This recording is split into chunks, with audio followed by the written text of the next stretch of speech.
Thank you to the esteemed members of the Holberg Prize, to the university, and to Paul Gilroy for inviting me to participate in this really important celebration. I'm very humbled to be here and honored. I kind of need to take a breath. And I'm delighted to honor your careful and diligent craft in the field of the humanities. So thank you. Thank you. Okay. I want to begin with a quotation mashup or encounter between one of Lorna Simpson's artworks and Nietzsche. From her beautiful piece, The Water Bearer, she saw him disappear by the river. They asked her to tell what happened, only to discount her memory. And Nietzsche. I have done that, says my memory. I cannot have done that, says my pride, and remains unyielding. Eventually, memory yields. What follows is a meditation on the affects and effects of colonial memory work, of sorting for humanity through empire's remains.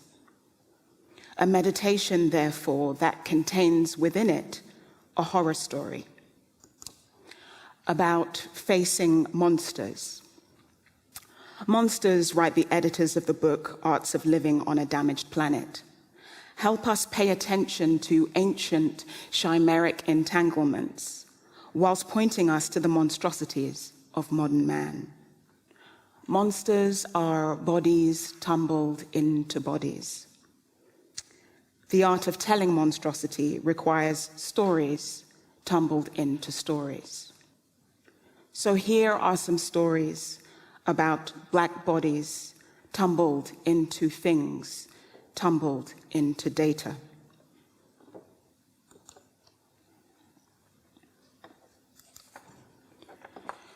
In the summer of 2012, soon after I had arrived to live and work in Copenhagen, I took a stroll down the high street in the central district of Vesterbro.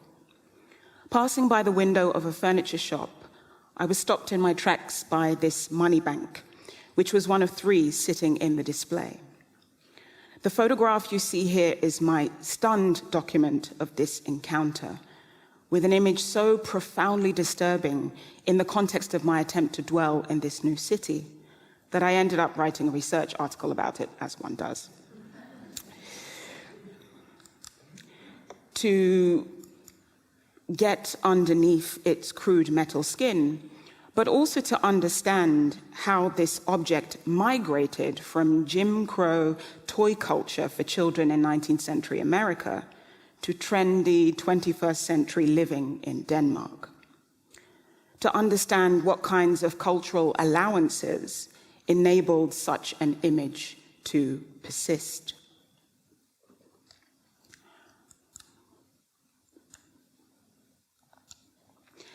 Being confronted suddenly by this artifact, a certain kind of historic rage emerged, an activation of those invisible transatlantic lines of communication where the dead possess the living. A rage similar to the one expressed by the leading character in Ralph Ellison's novel Invisible Man, where he saw a similar money bank and then smashed it to pieces. Ellison writes, "In my hand, its expression seemed more of a strangulation than a grin. It was choking, filled to the throat with coins. How the hell did it get here? I wondered, dashing over and striking the pipe a blow with the kinky iron head."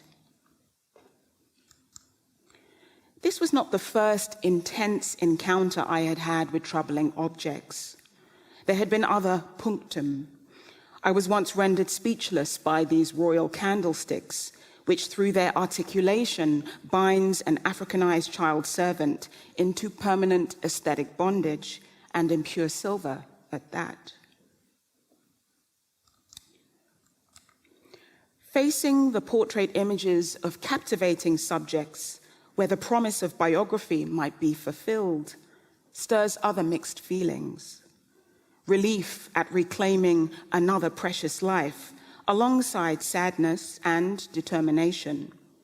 but also in the case of George Alexander Grattan, shown here, reconciling with the difficult paradox that this child may not have appeared to us, in fact, may not have even lived at all, were it not for the very same European curiosity and its impulse to show anomaly as spectacle that turned George's piebald body into a commodity.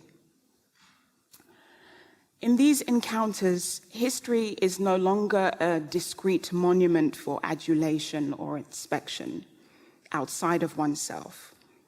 It degrades and diffracts, enters the body as another environmental element, toxin even, that needs to be metabolized, processed, maybe even rejected. But claiming the right to look and do research comes with consequences. As the Black body was labored aesthetically, particularly during the Enlightenment period, so too were my eyes. Years of research spent looking at and living with colonial artworks, as well as shock-absorbing their effects as they hit the surface of my own body. All these years have certainly taken their toll and necessarily forced a questioning of the ways in which knowledge has and will continue to be produced by and for sensitive bodies. The word sensitivity is important because it points to the intangible and allows space for perceiving and sensing, for feeling and for reckoning with ghosts, which are an inevitable part of the humanist endeavor, but not necessarily respected as scientific research processes. Sensitivity also implies an embodied reaction to stimuli, and thus allows for perhaps a conceptual reformulation of documents or objects as allergens that aggravate any resolution or order that the archival structure might imply. And as somebody who's lived my whole life with eczema, the experience of cortisol provoking the body into sort of hyperactivity is something that I can see synergizes in this metaphor of colonial allergens. Unsettling and enduring the dust of historical decay is a very real hazard and can precipitate actual fever, as Carolyn Steedman has so eloquently explained. The discomfort, the headache, the sensitivity to light and sound, the heavy limbs and high temperature that all lead to the realization, it was their dust that I breathed in. Residing within this sensitivity, too, is the recognition that research places us in complicity with the archive, that we too are embroiled in historical acts of violation by way of our recovery of knowledge. And there's an ambivalence around that always. In 1997, Saida Hartman was already asking, beyond evidence of slavery's crime, why does this exposure of the suffering body, what does this exposure of the suffering body of the bondsman yield? Does this not only reinforce the thingly quality of the captive by reducing the body to evidence in the very effort to establish the humanity of the enslaved? Why is pain the conduit for identification? Her work is still asking these pertinent questions, ethical questions about what is at stake in this archive of sorrows. My own questions are emerging in the efforts to shift alongside esteemed scholars, to shift long-standing professional practices that are in need of revisioning. Professional practices that demand researcher objectivity and praise connoisseurship, but which leave no real room for messy and unpredictable emotions, no room for tending to the affects of witnessing violence materialize. So some questions. What happens when the researcher is present, really present, in and with the colonial archive as a witness? How does the colonial archive act on us? And what kinds of effective force do collections that evidence colonial relations have both within and without the museum? And this question is from Wayne Modest's essay, Museums and the Emotional Afterlife of Colonial Photography, in the book Uncertain Images. And lastly, turning Marianne Hirsch's inquiry into a question about negotiating proximity to violence, how can the post-memorial artist allow the spectator to enter the image, to imagine the disaster in one's own body, yet at the same time to evade the transposition that erases distance, creating too available, too direct an access to this particular past? So how can we be close, but not too close?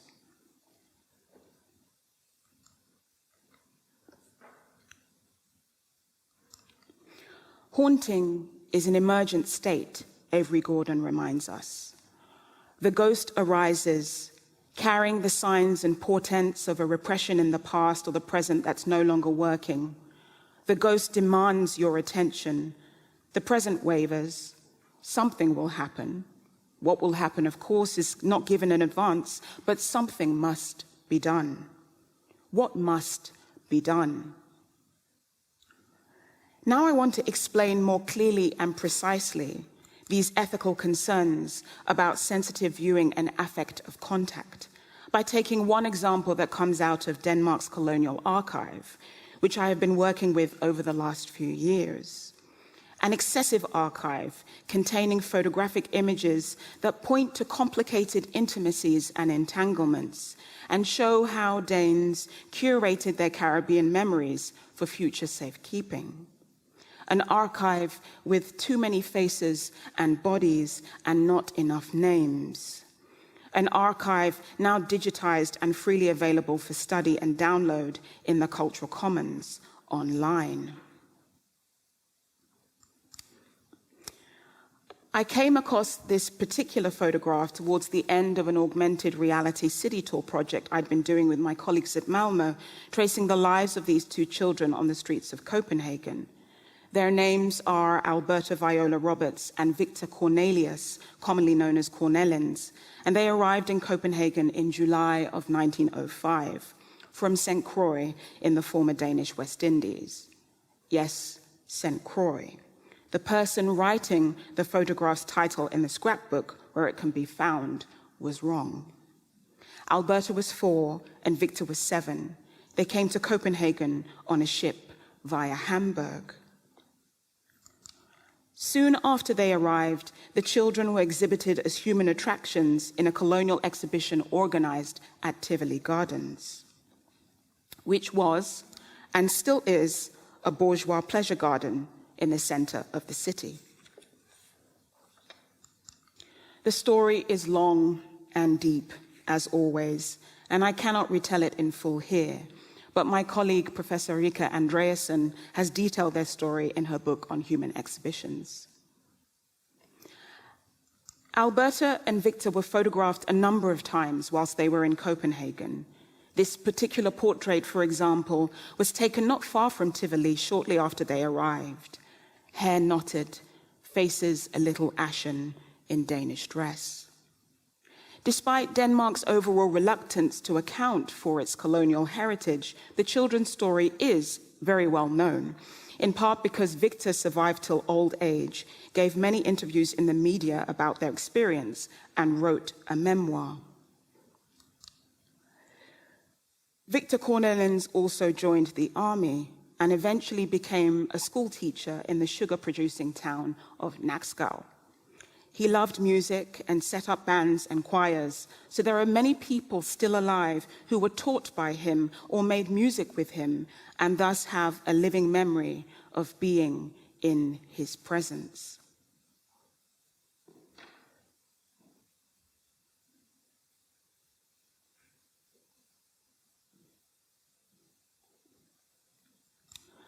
Alberta, however, died of tuberculosis on the 21st of March 1917, and she was buried with profound historical coincidence on the 31st of March, the exact day Denmark transferred their former Caribbean colonies to the United States for $25 million in gold.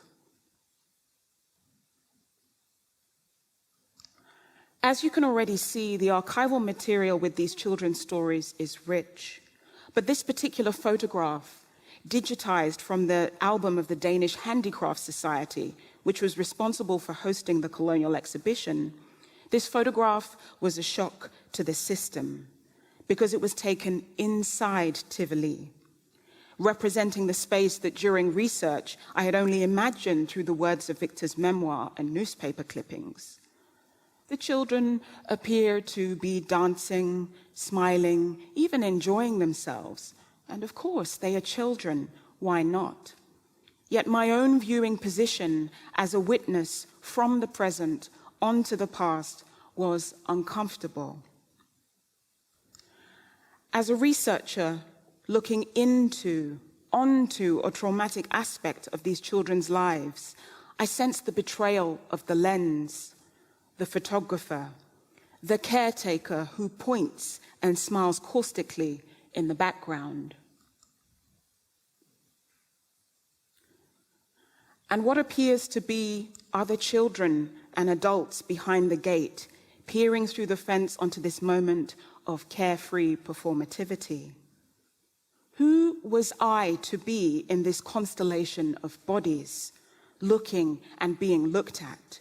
Where did I, the researcher I, the online browser I, the human I, and I'm expanding the notion of I to mean I, and I collectively, where did I stand?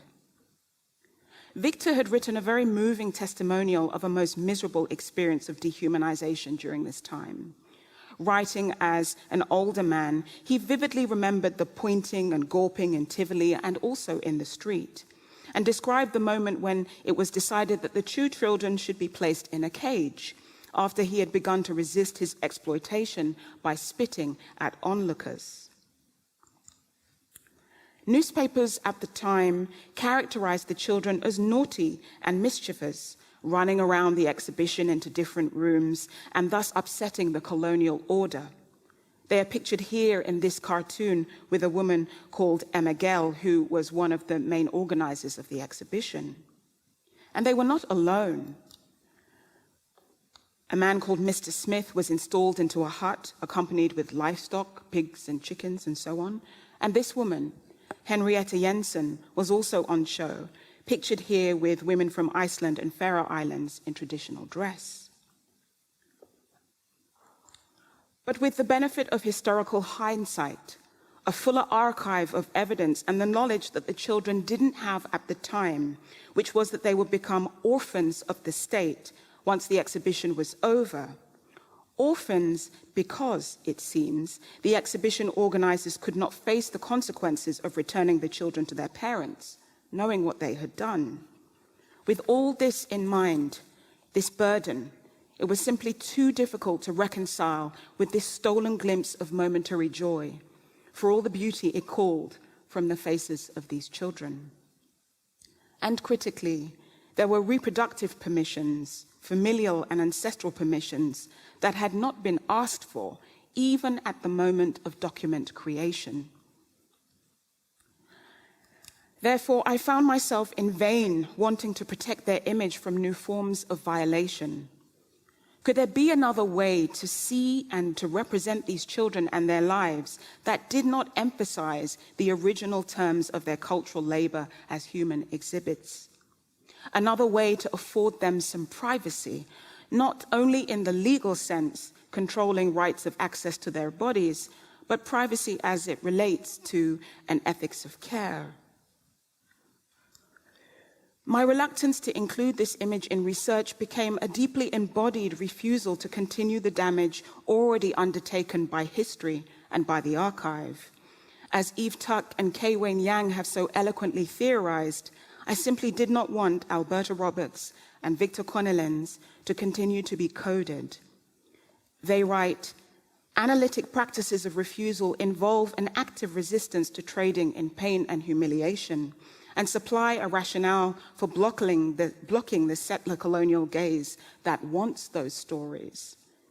But how can an art historian or curator or cultural practitioner do objectless analysis when the subjects that we attend to, care for, require attention, sometimes even demand it?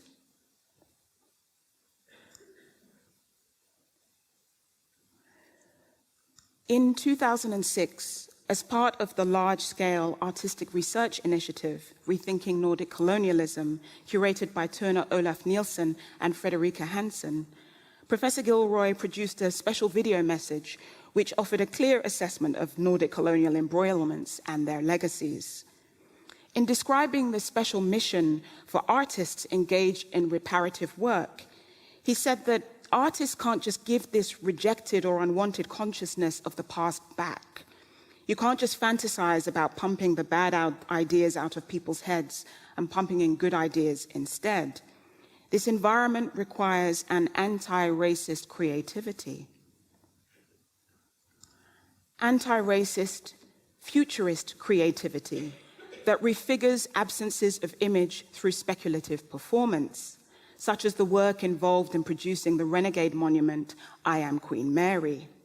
Here, artists Jeanette Ehlers and Lavaughn Bell morphed and blended their bodies using 3D imaging technology, synthesizing a liquid, hybrid vessel for the spirit memory of freedom fighter Queen Mary Thomas to appear and hopefully endure in the city's and nation's consciousness. Anti-racist creativity that loves and loves hard, like a Black woman from Brooklyn with Trinidadian roots who ended up in Denmark, like this woman carefully narrating her complex biography in an effort to soothe the process of belonging for her European son. Resonant words fill Leslie Ann Brown's recent transatlantic memoir, Decolonial Daughter. She writes, "When I search my lineage in an effort to build a roadmap for you, son, I know that part of our East Indian heritage is from a Sikh, but I am unsure of how he arrived in Trinidad. Just as African is coursing through our veins, so is India." And anti-racist creativity that dares to confront the deeds of those original race makers, like Louis Agassiz, whose names mark over 80 sites on Earth, Moon, and Mars, but whose efforts to institutionalize racial hygiene in the US have, until recent decades, gone ignored. The status and work of monuments is a very freighted subject these days. But the value in revisiting the terms of remembrance is in asking alternative questions. What is in a name? Who and what do we evoke by this naming? How to honor the traces of the 7 enslaved workers on a Carolina cotton plantation whom Agassiz had photographed for his racist project? Who defends Renty, Delia, Jack, Drana, Jem, Alfred, and Fasena?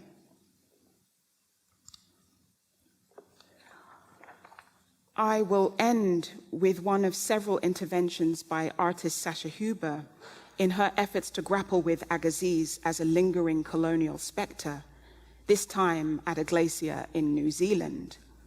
In this collaborative film, Huber is the silent witness alongside Maori elder Mr. Jeff Mahuika, who offers a karakia blessing to the land, symbolically unnaming, or rather resetting, the identification of the land back to itself. And I'll leave this with you as an anti-racist creative project.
Whakatakatahu ki te uru.